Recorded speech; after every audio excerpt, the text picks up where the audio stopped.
Angela, and welcome to my channel, Angie the ENTJ. Please be sure to like, subscribe, comment, and click on the notifications bell so you'll know whenever I upload any new content. And before I get into this video, I want to take the time to express my sincere appreciation to the supporters of this channel. When I first began doing content, I knew that it would take a while for this channel to grow because I'm committed in engaging the truth even when it's uncomfortable to do so. And that's not a popular thing to do.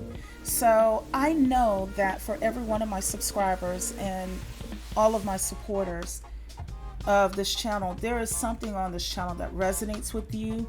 You're the ones that get it. Welcome to the fold. So thank you so much for your support. And for those who are listening and have not subscribed yet, well, what are you waiting for? Everyone is welcome here who can hear the truth even when it's inconvenient. So go ahead and join the rest of us over here and click the subscribe button. Okay, so with that, let's dive in. In part one of this series, how the natural hair movement was hijacked, I went over how the natural hair movement began and the reasons why, and that it can all be connected back to an AOL chat group from the late 90s. In part two, I went over one of the major developments within the natural hair movement and how Black women began to swirl and divest more than 25 years ago with their natural unprocessed hair. In today's video, I am going to cover some of the major accomplishments and the reasons for their development. Allow me to give a little background on our collective mindset more than 25 years ago. I would say that we were embattled from being over-policed as far as our appearance and especially our hair. We were also at a place where it was all or nothing. We knew that we will need to be able to walk into a space and navigate the world with as much ease as women of other groups. It was not, nor was it ever about diminishing others so that we can uplift ourselves. It was about embracing our own power and not compromising our health or our lives in order to make others feel comfortable. We were centering ourselves back then. One of the constant talking points among many others was how no other group of women had to alter their physical and natural appearance in order to navigate the U.S. society the way that Black women were expected to. Black women were the only women at the time who were expected to alter our natural appearances to get jobs, to go on dates, to be included in family and community activities. If you did not relax or straighten your hair, you were an outcast. Women of other groups had the ability to take their hair, place it into a ponytail, make a single braid, create a bun, or wear it freely hanging, or whatever the style is, and go about their own way. They were not consumed with their hair the way that we were. We as Black women wanted the ability to do the same within our own scope. However, most of us do not have naturally straight hair, which means that our version of a ponytail is going to be some degree of a coiled, kinky, curly textured puff, to where our hair freely hanging will be an afro, for instance. So we wanted the same, and we demanded that our scope be seen as acceptable as everyone else's scope. We often talked about how our freedom needed to appear in a way that was favorable and empowering to us. We embraced the fact that one does not ask for their freedom. They just take it, which is exactly what we did. Freedom to us included the right to our private and anonymous existence, no different than everyone else. So what exactly am I saying? Well, today in 2023, when you see a Black person with locks, braids, afros, wigs, weaves, twists, wicks, or so forth, it barely makes waves. No one is paying attention to it, hardly. However, 25 years ago, wearing natural hairstyles, such as locks and afros and two-strand twists, could very well affect your employment. It could affect your marriage. It could affect your relationship with your own family members. It would often lead to random acts of unsolicited advice from people who would come out of their way to tell us to straighten our hair, or telling us how much they did not like our natural afro textured hair, or feeling like we should alter our natural appearance in order to make them feel more comfortable. I want to make sure that it is clear that all black women, from those who were obviously black like myself, as well as those who were not, faced this type of treatment, and we collectively said no more. Good old nuance. We just wanted to exist in the world the same as everyone else. We were talking about stuff like, for instance, when the average person sees an East Asian, such as a Chinese or Japanese person, eating their food with their chopsticks, they're not shocked. When a Hindu woman is wearing her traditional attire, no one is shocked to see her sari or her shawal kameez, or the decoration of her third eye in the center of her forehead. This is not to say that East Asian or Hindu women did not face their own battles while standing solid within their own identity. However, back then, when it came to black people, especially black women, the mentality in the US, especially whenever a black person wore an afro, it was automatically seen as, they were being rebellious or uncivilized. Even being like a untamed wild person, it was seen like that. This also extended to how we ate our food. Those of us who are from the southern US, where we will eat beans and cornbread and collard greens, some of us will use the cornbread to soak up the broth from the beans or the collard greens and eat our food with our hands on occasion. However, we were seen as uncivilized by non-blacks as well as black people who were assimilationalists alike. There goes that nuance again. Yet, we were not the only culture on the planet that ate food with our hands. It extended also into our language and our mannerisms.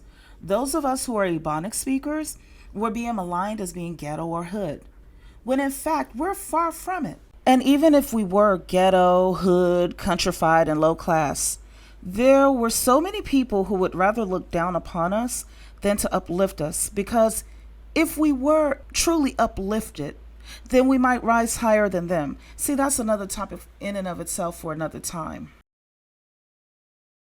I was blessed to know, and at times even live with, my great grandparents who were born in 1923 and survived the Great Depression, and they spoke Ebonics. I can say that I can speak for a lot of black people who are Ebonic speakers when I can recall attending church with my grandmother. And I'm about to speak a little Ebonics here. And the people got jumping during the preacher's sermon.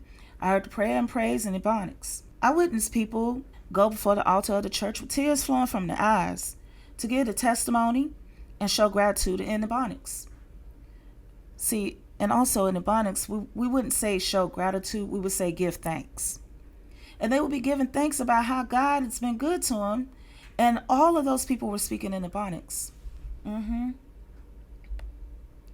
When I saw women sitting in the front pews of the church, some of them in their 80s and 90s, even older, singing with all of their might in a cracking voice, women who were born to sharecroppers, women who were born to people, maybe their parents or even their grandparents were freed from slavery.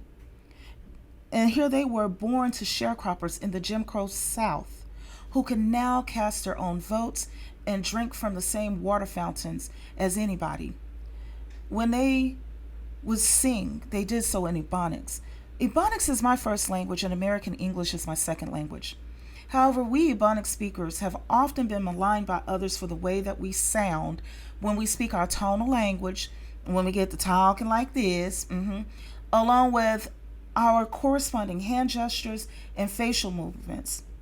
That we, and let me say it in Ebonics again, where I come from, see, they be expecting me to be uneducated. Even though I can show you on my college transcripts that I actually scored a 99 in my college English class, but in all actuality, I earned a score of 100. My English professor told me that he could not give me a 100 score because it would have caused him to become audited. Mm-hmm.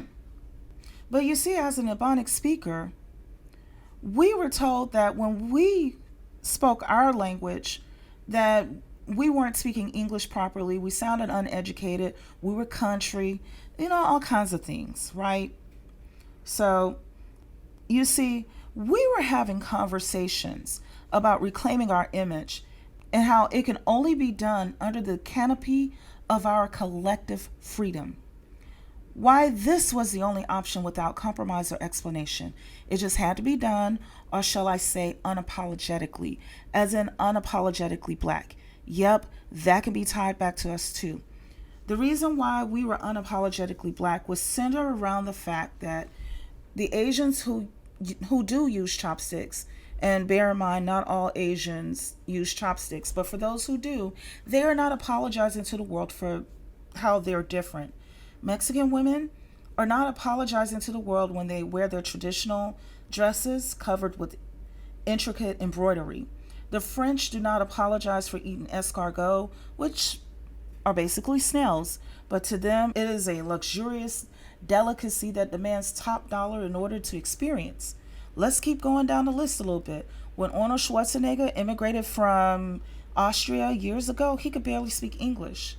And when he starred as the Terminator, he did not apologize for his accent, nor should he have. He just said, "I'll be back." And when he did come back, he returned as the governor of California. Well, likewise, we black women of multiple complexions, hair textures, features, and body types, we were not going to apologize for our big hips, our big bosoms, our thicker lips and noses, and our darker skin, or in the case of white passing blacks, they were not going to feel the need to hide or apologize for their African ancestry. Because the thing with them is that people will tell them that they are not black enough. Oh my God. I will touch on this particular topic in part 4 of the series about the natural hair movement and how it's hijacked when I discuss how we all have been pitted against one another while our opponents sit back and laugh at all of us and watch us as if we're a bunch of dummies on a sitcom.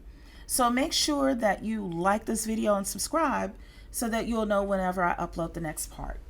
So our unapologetic blackness also inspired the body positivity movement.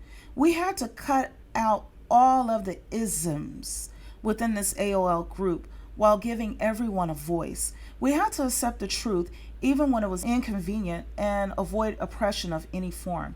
You still see that today in the mainstream society, and it's branded as inclusivity. Ultimately, it was about being able to enjoy our freedom with as much ambition as all others. There was no militancy intended with being unapologetically black. We were, in fact, shaking the militancy stigma with our movement by basically saying that our hair does not represent our political ideals, whether they are militant or not, has nothing to do with the way that our hair grows naturally from our heads. We also started the I Love Your Hair campaign. We take for granted now how easily information spreads throughout the world in the 21st century and in 2023 in particular. However, we were at the beginning stages of this back then. So black women who did the big chop or chopped off all of their relaxed hair in favor of growing out their natural hair, women with TWAs or teeny weeny afros, or even larger afros or other natural styles were under attack. So what we did was to reach out to them. If we saw a woman that went natural and we bumped into her grocery store, bus stop, library, you name it, we would go out of our way and tell them, "I love your hair." It was a way to put a smile on her face and to begin a conversation, letting her know that she was not alone, and to tell her how to find our group online. She could reach our community and also learn or even exchange things from recipes for hair care, skin care, sometimes food recipes, business advice, and also to learn about her legal rights. And on that note, let me tell you, I must give a shout out to the law professionals that were in that group, because they, oh my gosh, they knew their stuff, and they were passionate about this movement. And I mean, they gave us the tools that we needed to push things forth. I am forever grateful to them, as well as all the other women that participated.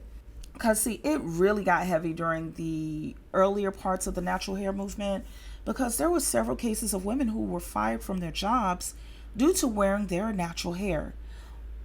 Our legal girls drafted letters advising companies or organizations that had fired black women due to their natural hair to reinstate her to her position, compensate her for the wages that she was unable to earn due to being wrongfully terminated, or get sued. This is because Title VII of the Civil Rights Act of 1964 prohibits employers from discriminating against employees, and they cannot discriminate based on race, color, religion, sex, or national origin, and so forth. And this also includes hair as it grows from a person's scalp. You see, so that was powerful for us to have. And this segues into another thing that we started to trend back then. You know, mass protests. Mass protests are not new in the United States. They're not. However, historically, mass protests kind of like had a warning period, had a scheduled date. Back then, mass protests just really did not happen suddenly and without a forewarning. During that time, we were the ones who used the strategy to overwhelm the organizations who thought that they could dispose of black women due to wearing their hair natural. The reason why we overwhelmed them is because generally, black women were so unprotected that many thought of us as being disposable. When these organizations realized that the black women they fired had attorneys, supporters like myself, and the ability to take things to the media quickly, let's just say they got the message. They got the message in multiple forms: faxes, emails, phone calls, voicemails, calls to lawmakers. We gave them that message, and they got that message most times. Unfortunately, this is still an issue and an ongoing problem with policing black women's hair. However, unlike in the past, though, when a black woman would find herself completely blackballed out of an industry and ostracized by mainstream society, as well as in the black society, you know, that old nuance again. Instead of taking a loss, black women nowadays in the present times know that they will have a case and know to reach out to an attorney, whereas before this just did not happen. And, you know, the Crown Act came about long after the natural hair movement was hijacked.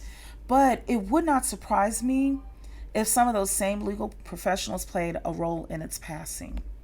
I would not be surprised to learn that some of those women who participated in this also were in the AOL chat room. It wouldn't shock me. The natural hair movement, as you all know by now, was sparked as a result of combating living in the second rendition of the Tion laws, which had us existing in the form of hair apartheid.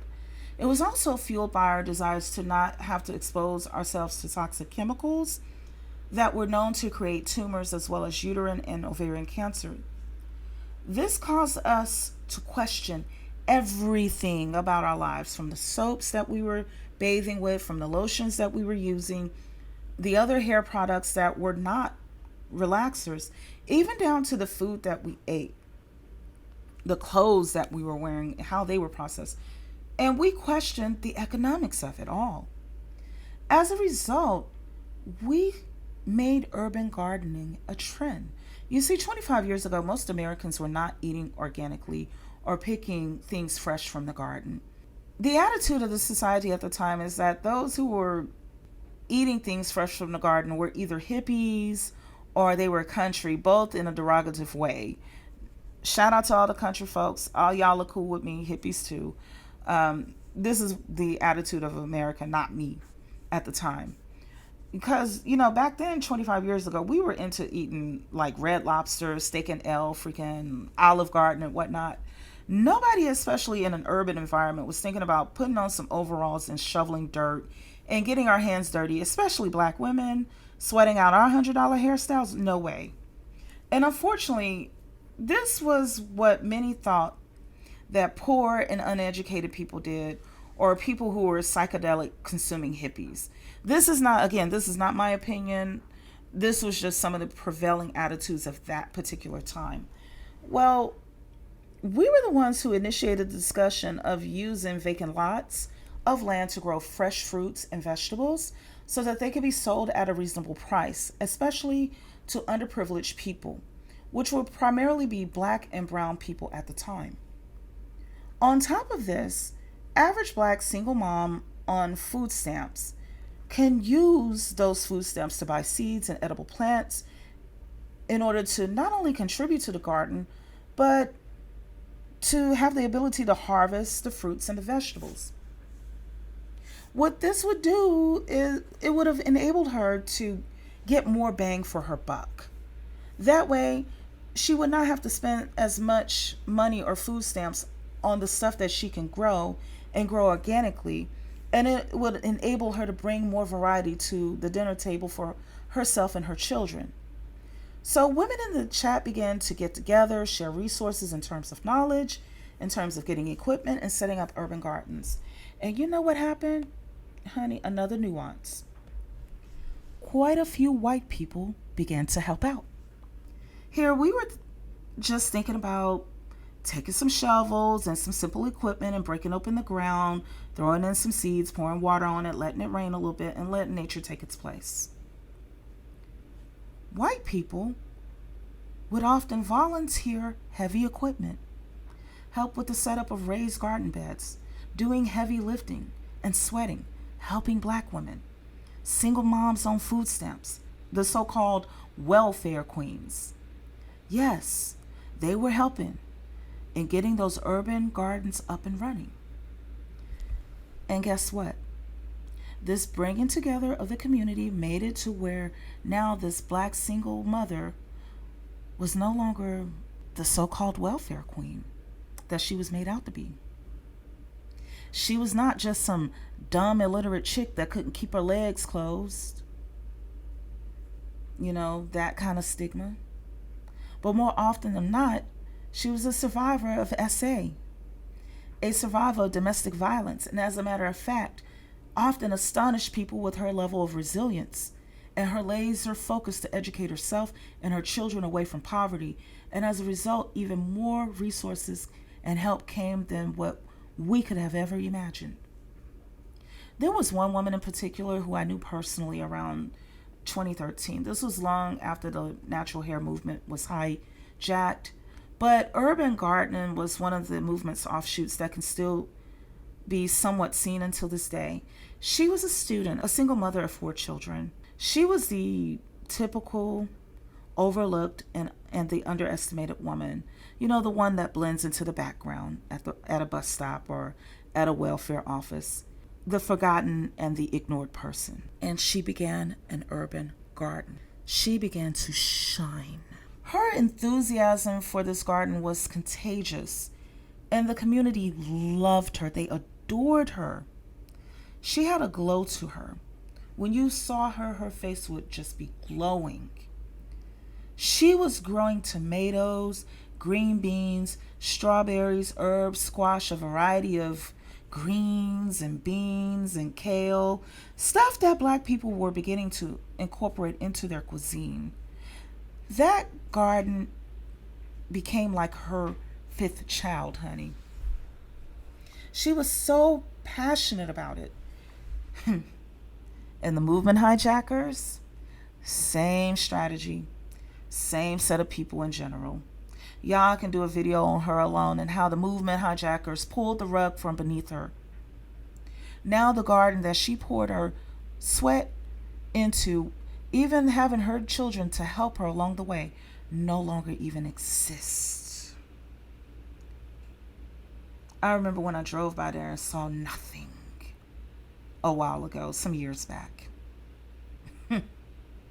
There's another urban garden in the city, further away from the blacks, that offers less variety than her own offered child. Look, I can do a video on how that went down. As a matter of fact, I'm sharing a lot of the accomplishments and offshoots of the natural hair movement prior to it being hijacked, but I will share her story in a later video.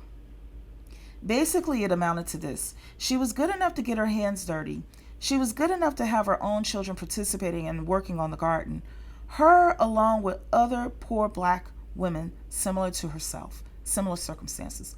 All of these women who would have normally been seen as discardable, who are normally forgotten, they were all good enough to go into the trenches and sweat. However, when they began to shine, when they began to come to the foreground, the movement hijackers sabotage it all. Child, you cannot tell me about these folks. Look, I said that I was not going to be so long-winded on my videos, so let me get back to talking about another thing that we began to make a trend, and that was breastfeeding. This was all tied back to questioning what we were putting into our bodies and onto our bodies, and it also translated into the type of nutrition that we were giving our families. This was how the urban gardening came into play, along with women deciding to breastfeed as opposed to using baby formula. Now, before I go any further, I'm not against the use of baby formula. There are some women who are not able to produce breast milk for whatever the reason, and baby formula is there for those families. However, when we realized how breast milk was much more beneficial for infants than formula, black women began to breastfeed more often and also began working with midwives more and more. I know right now that may seem strange, but back then people believed that baby formula was better, that breastfeeding was like this old-timey thing, and midwives, that was a thing of the past. We were the ones to initiate its resurgence in the black community, with the goal of not exposing ourselves and our infants to the drugs used in the hospital.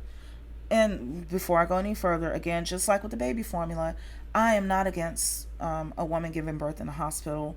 Pregnancy and childbirth are both very life-threatening, and every pregnancy is different. And in addition to that, it is then, as it is now, an ongoing issue about how black mothers are treated in hospitals. So midwifery was seen as an alternative. But either way, we normalized a woman having a choice in the way she chooses to handle one of the most vulnerable time periods in her life. If it is at home surrounded by family and a couple of medical professionals, fine. If it is in a hospital a few steps away from an operating room, that's fine too. It was just that women were often steered into hospitals back then, and we confronted that as well. Another thing we embraced was being unboxed as black women. In the context of 25 years ago, that included traveling away to faraway places and especially off the beaten path.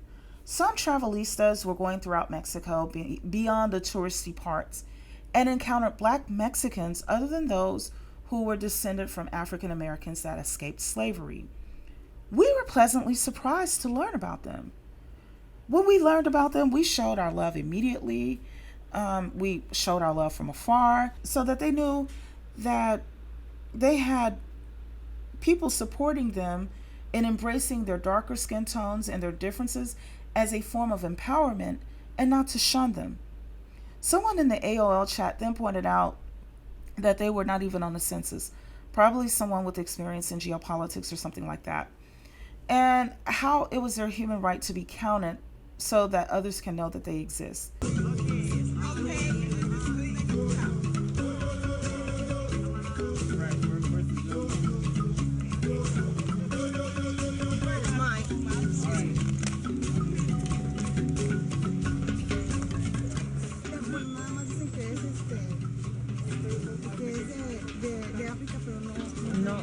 No, exactamente qué lugar. We were asking, do any of the students study where Yanga came from, in a particular country? He said all they know in general, he came from Africa. Que Yanga era un príncipe, ¿no? He was a prince. Ajá, era un príncipe y vino aquí esclavizado y ya después empezó lo que Wow, he was brought over as a prince and they enslaved him. And you know, that's in our history too, that they took the kings and people who were of renown and chained them and tried to kill them so that they could take their children and rear them in this civilization or culture or whatever. America. And Zinga probably knows. Yeah. So she's been here with Mathu. So that makes sense that he was a prince, because he would have to be a nobleman in order to fight, because that was like his prestige. He was a nobleman. and to be brought and dragged in chains. You know, he would fight for his freedom.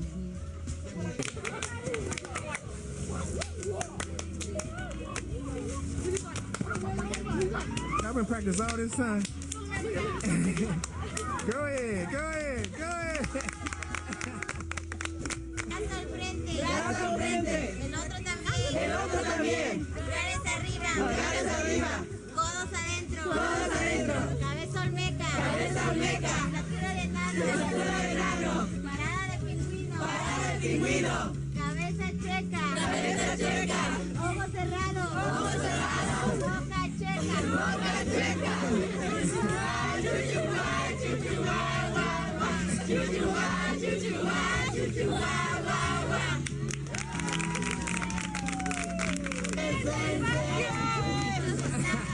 Cuando lo miro me acuerdo del tren, le cuento los pies y llego hasta el 100. El 100 dicho muy Cecilia. muchos dichos pasados. Cuando lo You see, it was African American women, travelistas, with our passports who were interacting with Black Mexicans and encouraging them to embrace their Blackness. We were encouraging and empowering people with our passports. We were not exploiting them. So Black Mexicans, with an embrace by Black women from afar, they did their own heavy lifting. They did what they had to do, and they were listed on the Mexican census around 2015. This was long after the natural hair movement was hijacked. However, we were talking about them back in the 90s and the early 2000s. See, more than 25 years ago, the average Black male, not man, but the Black male, was not interested in doing anything that was outside of his box. He did not want to try any different food. He did not want to go to travel anywhere outside of his city, let alone the United States. He did not want to become more educated because that would have made him a square and a Poindexter. So a lot of Black women were traveling alone, or some found themselves overseas due to the military and also due to positions with their careers that enabled them to work overseas. So the travelistas, the Black women like myself, who had gone overseas and whatnot, were representing in the chat as well. We talked about Black people in different parts of the world that you would not have even thought of, such as the Dalits in India. Those are the people in India that are considered to be the untouchables. Many of them have African ancestry, and they have been marginalized for centuries. They have even formed their own version of the Black Panther Party, known as the Dalit Panthers, where they defied their own subjugation. Our AOL chat room was a place where we could share this kind of information because at that time, the world still was not as connected as it is now. And as I mentioned before, African Americans, especially Black males, were not traveling like that. So people did not honestly know about people of African descent who actually lived in Asia or in Europe. And also, many African Americans were discovering just how many were living in the Caribbean and Central and South America.